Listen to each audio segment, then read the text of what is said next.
Donald and Nelly's Unconditional Love.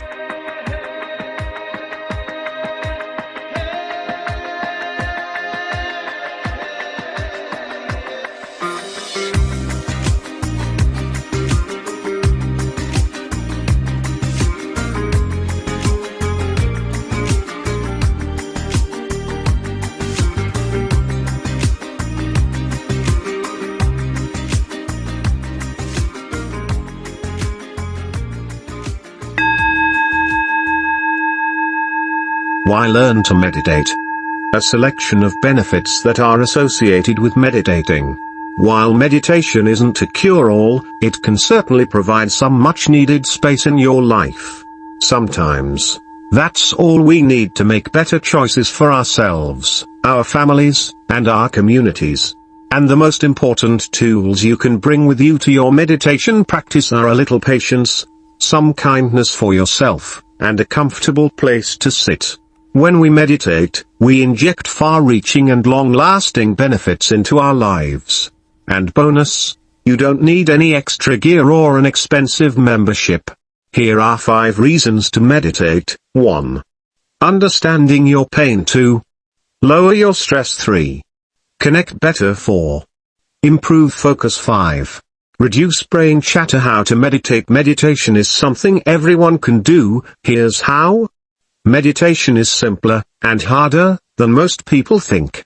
Read these steps. Make sure you're somewhere where you can relax into this process. Set a timer, and give it a shot. 1. Take a seat. Find place to sit that feels calm and quiet to you. 2. Set a time limit if you're just beginning. It can help to choose a short time, such as 5 or 10 minutes. 3. Notice your body. You can sit in a chair with your feet on the floor, you can sit loosely cross-legged, you can kneel, all are fine. Just make sure you are stable and in a position you can stay in for a while. 4. Feel your breath. Follow the sensation of your breath as it goes in and as it goes out. 5. Notice when your mind has wandered. Inevitably, your attention will leave the breath and wander to other places. When you get around to noticing that your mind has wandered, in a few seconds, a minute, 5 minutes, simply return your attention to the breath. 6. Be kind to your wandering mind. Don't judge yourself or obsess over the content of the thoughts you find yourself lost in. Just come back.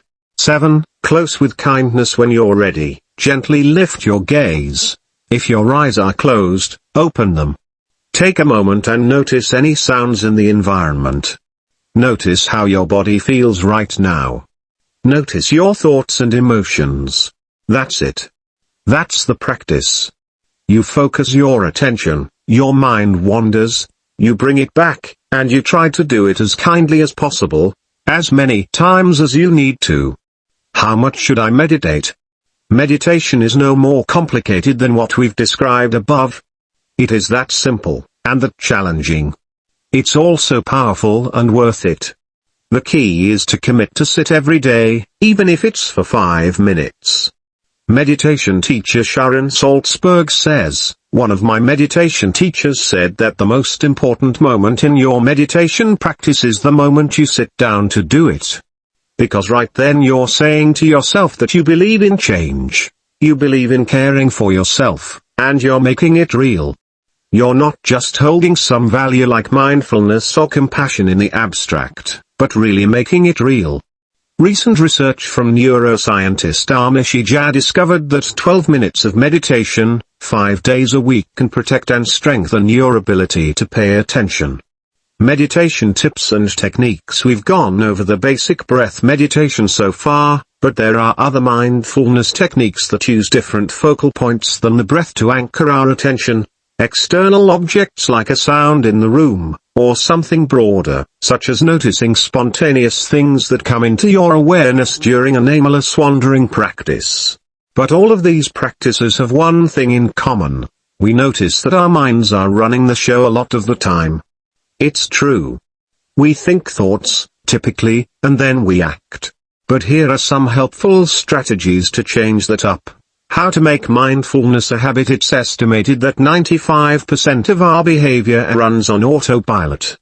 That's because neural networks underlie all of our habits, reducing our millions of sensory inputs per second into manageable shortcuts so we can function in this crazy world. These default brain signals are so efficient that they often cause us to relapse into old behaviors before we remember what we meant to do instead. Mindfulness is the exact opposite of these default processes. It's executive control rather than autopilot, and enables intentional actions, willpower, and decisions. But that takes practice. The more we activate the intentional brain, the stronger it gets. Every time we do something deliberate and new, we stimulate neuroplasticity, activating our gray matter, which is full of newly sprouted neurons that have not yet been groomed for autopilot brain. But here's the problem. While our intentional brain knows what is best for us, our autopilot brain causes us to shortcut our way through life. So how can we trigger ourselves to be mindful when we need it most? This is where the notion of behavior design comes in. It's a way to put your intentional brain in the driver's seat. There are two ways to do that. First, slowing down the autopilot brain by putting obstacles in its way, and second, removing obstacles in the path of the intentional brain, so it can gain control. Shifting the balance to give your intentional brain more power takes some work, though. Here are some ways to get started. Put meditation reminders around you. If you intend to do some yoga or to meditate, put your yoga mat or your meditation cushion in the middle of your floor so you can't miss it as you walk by. Refresh your reminders regularly. Say you decide to use sticky notes to remind yourself of a new intention. That might work for about a week, but then your autopilot brain and old habits take over again. Try writing new notes to yourself, add variety or make them funny. That way they'll stick with you longer. Create new patterns. You could try a series of if this, then that messages to create easy reminders to shift into the intentional brain. For instance, you might come up with, if office door, then deep breath, as a way to shift into mindfulness as you are about to start your work day. Or, if phone rings, take a breath before answering. Each intentional action to shift into mindfulness will strengthen your intentional brain.